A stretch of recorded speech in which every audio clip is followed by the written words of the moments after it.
Hello everyone and welcome back to Painting with Martin. Today we're back with another review and short playthrough of a game called Monumental Duel, and this module is called Trade. And this is a game published by FunForge Games, and designed by Matthew Dunstan, released in 2024, and I got this game from them at Essen Spiel last year, so thank you very much for this. I also have to say that this is a review and playthrough not sponsored by them in any kind. These reviews are my own opinions, and I also have to say that this is a card game that is kind of a standalone from the main base game called Monumental, and this is a colossal game also published by the same designer. So this is a two-player game, plays in about 60 to 90 minutes, and I found that to be fairly accurate when I played it a few days ago. So let's get into the tutorial of how to play this game. I'm going to put this game box back in the box, or the cover, and this I've set up the game for, as it looks for me. There will be an identical setup for my opposing player, which is of course not here at the moment. Now, this is a game where you will take turns, and in the end of the game, you will have whoever has the most victory points will become the winner of Monumental Duel called Trade. There are three modules in this game: Trade, Espionage, and Exploration. And you can combine all of them or play with any module you want for a very modular game. And there are rules for this one, and they can be found on page 6 in the rule book. I'm not going to do this in this case of this video, but if you want to, please feel free to do so. I'm now playing as the Japanese, but you can also play as the Malians or as the Aztecs for this module, or any other civilization that you choose to play from the other modules. Now, the Japanese are fairly straightforward, so the first thing you will do is you simply set up the game, placing the neutral buildings on the side here. You will place from the level 1 part of the deck. There are 3 parts: level 1, 2 and 3, and they're stacked in one stack accordingly, with separators starting with level 1 on top, and wherever they reach level 2 you will discard this one, and then you will refill in the section where I will tell you to do so. You will simply have 6 card in the development display. You will have an advantage marker over here as set to neutral. You will have a scout, your warlord, your player rates starting 2 gold, your city here, as well as your deck here as well, and this is the first player token. As well, for this module you also have a 3 cities trade row with 3 free cities, which I will come to in a bit, as well as the deck. When you take one, you will replace it with a new one. Okay, so going back to your city, the first thing you will do is you will activate your city, and this is very easy. You will activate 1 column and 1 row of your choice in gaining the resources associated with that row and column. So let's see this one. I'm going to activate, and you just do like this. You put them on the side. I will activate this one, and this one, as well as I will also do this one here and this one here. And what resource do I get here? Now, I will gain 1 military, 1 production, another production over here. I'll put this over here, 1 production over here, and 1 production over here. Now, keep this in mind that when you do that, you actually gain it immediately. And you also, as you saw, you also start with 2 gold. This is a small box that doesn't come with the game, but I found it very helpful to sort all the pieces in this game. So let's see here. I'm going to get 2 military over here for my things, and I'm going to get 2 production. It's listed over here. This one, and this one, and let's see, 1 more production. As such, if I would have gained this one here, I would have gained science resources, and these ones are listed over here, the blue ones. So after I've done that, the play goes to my opponent, who will do exactly the same thing, activating his or her city. Now, there are some actions associated with something. For example, if you gained at least 2 production this round, gain 1 gold. And I did, so I will also gain 1 gold over here. 1 gold. And of course here, reinforce 1 card. You can use this card attached to Bushido. So reinforcing means very easy. That means I will reinforce. That means I want to use this one next round. otherwise it's discarded, and reinforce, I put it standing up, which means that I can now use it for next round, otherwise it will be discarded in the city replenishment phase. Now, on your turn, then you will go into your actions. And there are a number of actions that you can take. One of the first ones that you most likely will take is taking a look at the development display. You can buy any card you want by paying the cost listed below, or the cost listed on your neutral buildings, paying the cost listed below. If you buy any building except for a wonder or a province, you immediately take it and pay the cost and place it on top of your deck, as here. Okay? Now, you can thus acquire a development or a basic building card. You can also use the effect of an activated card in your city. So, for example, if this one has, say, for example, here, archive a card or pay 2 different resources, that's an activated effect. Archive a card, which means you simply take one of the non-activated cards in your city and simply take it and then take it out of the game, thinning your deck. Culture tokens are very special in this game. In this game, you have your culture tokens here, culture cards here, which I should have showed you. They also come with a nice background like this, so you know which ones are yours. If you have a culture token, such as this one, you can pay one of these to select any culture cards you want, any culture card you want, and gain the immediate bonus as listed over here. In this case, you may reorder your cultural policies, or in this case, reinforce one card, or gain one basic building. And if you have one that has an effect, you can use that as an action later on in the round. Now, culture cards are worth victory points in the end. It's a lot of victory points. It's actually 2 victory points for each culture card you've developed. And the first one will cost you 1 culture, the second one will cost you 2, third one 3, and so on and so forth. If you have one and you want to develop another one, you simply cover the effect of it and placing it such, and you will gain the effect of the new one and the old one as well, which is the lightning effect. Keep that in mind. Now, the other thing you can do on your turn is you can build a wonder. Building a wonder has 2 stages. First of all, you're going to have to pay 3 resources, 3 production for this one. And then once you've done it, you put it under construction. You're spending 3 of these production over here. And that means you will take a little token, looking like this, and placing it on your wonder. If you want to complete the wonder, which is another action, it means simply you're going to have to play 3 more resources or gold, which is used as a joker resource, and gain the effect of the wonder and placing it on top of your deck as such.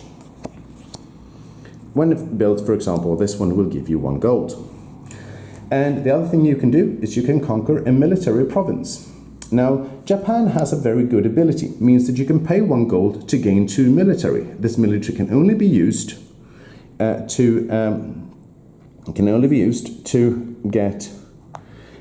conquer a province. So if I want to pay 1 gold, I pay a gold over here, and that means I gain 2 military resources as such.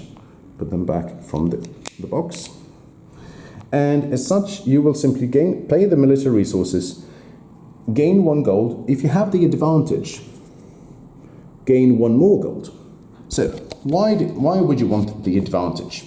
Now, this one is worth 1 victory points for every one of these that you have in the end of the game, every province. And this one will cost you 3 military. You will simply take it, pay the military, and put it in your play area.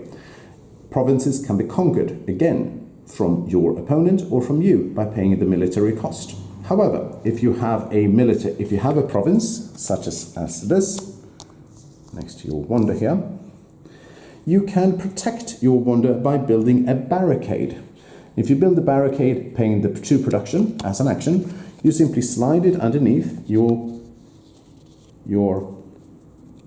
province, and instead of having 3 military to conquer it now costs 5, and you can only conquer the top one most of the province. So that is very important to remember.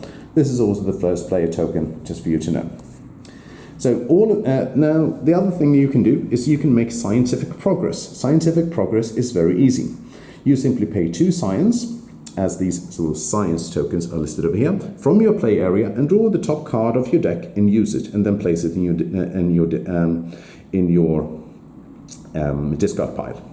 Now, keep in mind, when you use a card for such a wonder, you don't gain this effect again. You only use this section of the card. So, for example, if I draw a workshop, I gain this to production immediately. All resources is also very important. All resources except gold and culture tokens are called basic resources, and these are discarded at the end of the round, and you cannot keep them from round to round, which is very, very important. Now, when you've done all your city actions that you want to think that you can do, and all of these actions are also very similar or the same as on all the other modules that you are playing as. Now, if you want to use something else, then not if you want to use something else, but if you think about what is different with trade in this module, well, this is when these free cities come in. That means you can use your scout. That means using your scout is you take your little activation token, place it here, you can only use it once per round, and that means you can actually trade with these free cities. You pay 1 gold from your play area and place it here, and also claim your activation token, seeing that this one has been activated this round. That means I gain 2 basic matching resources, as it says over here. Or if I used for this one, archive 1 card and discard 1 card from your city, thinning your deck. Or in this case, trade, pay 1 basic resource to gain 1 culture. Culture is quite hard to get.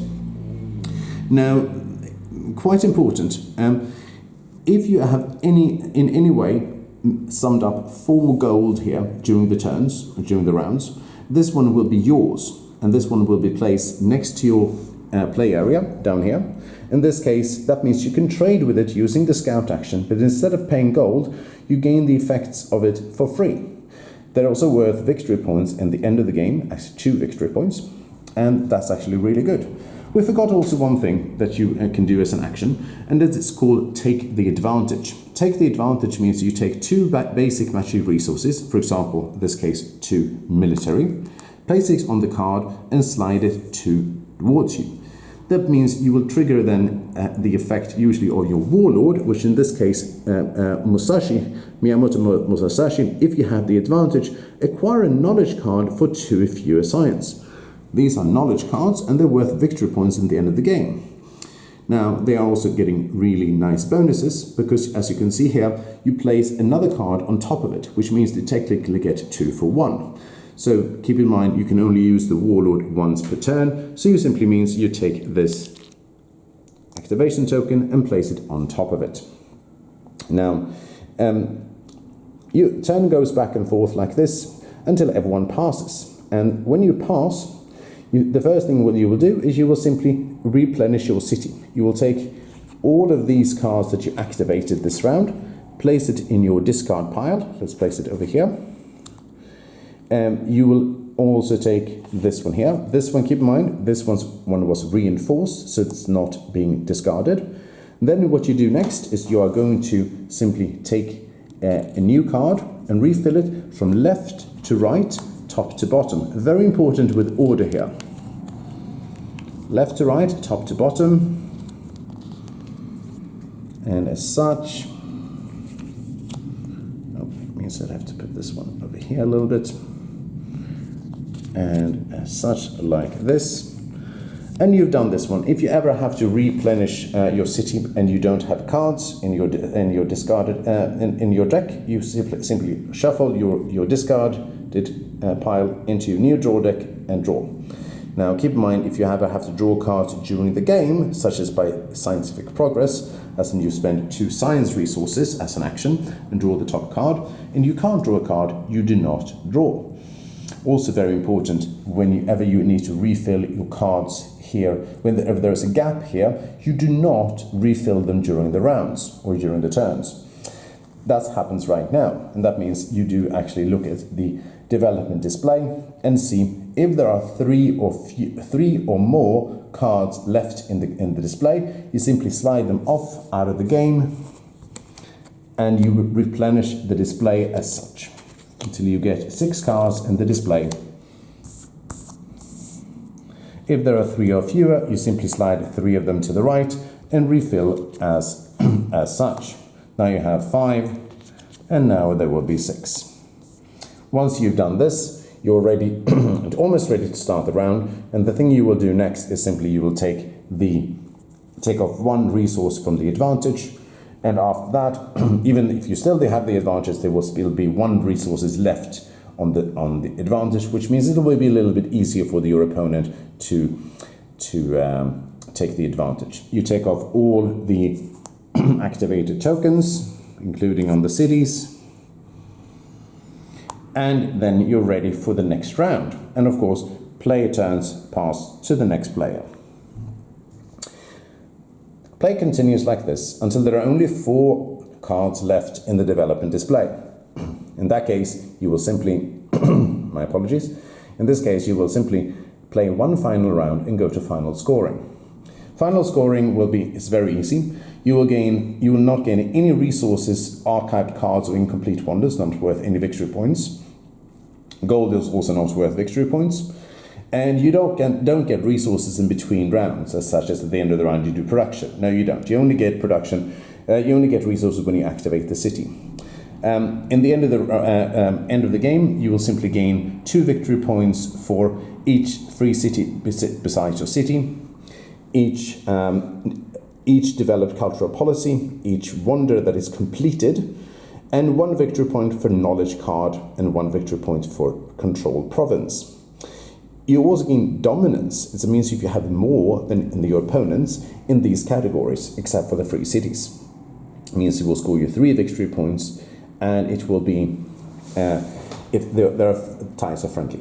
Now, if whoever has the most victory points will win Monumental Duel trade.